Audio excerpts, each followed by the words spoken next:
এই জামাতের প্রতিষ্ঠাতা 1920 সালে প্রতিষ্ঠা লাভ করে। ইন্ডিয়ার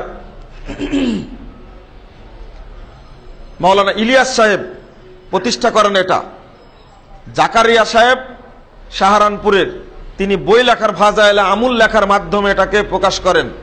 তারপরে সম্ভবত তার জামাই হবে ইউসুফ কান্দালফি মুনতাখাবুল হাদিস লেখার মাধ্যমে গোটা বিশ্বে এটা প্রচার করেন। তিনি মরার সময় তার সাক্ষাৎকারে বলছেন, মাওলানা মঞ্জুর নৌমানি মালফুজাতে ইলিয়াস, অর্থাৎ ইলিয়াস সাহেবের ভাষ্য বইটার 51 পৃষ্ঠায় তিনি নিজেই বলছেন স্পষ্ট করে যে জনগণকে বলছেন, আজকাল মুসপার উলুমে সহিহা কা ইলকা হতা হয়, তুম কোশিশ করো মুঝে নীंद জিয়াদা আয়ে।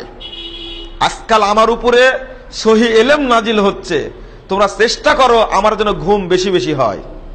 तो हाकिम साहब और डॉक्टर की मशवरा से मेरे सिर पर तेल मालिश कराया ताकि नींद में ज्यादा तरक्की आ गई।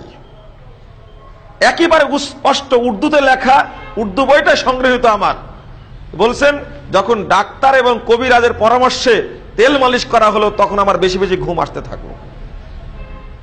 এরপরে তিনি নিজেই বলছেন, এক লাইন পরে আবার বলছেন, इस तबलीग का तरीका भी मुझ पर ख्वाब में मुनकाशिफ हुआ है। এই তাবলীগের তরিকাটাও আমার উপরে স্বপ্নে নাজিল হয়েছে। বলুন এবার, আল্লাহর কসম করে বলছেন নিজের ভাষ্য যদি এমনটা হয়, জনগণের বুদ্ধি একবারে হারিয়ে গেছে, মানুষ কি একেবারে পাগল উন্মাদ?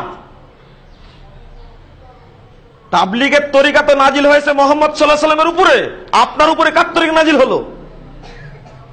আর স্বপ্নে পাওয়া কোনো জিনিস কোনদিন কি মানুষের জন্য গ্রহণযোগ্য হতে পারে?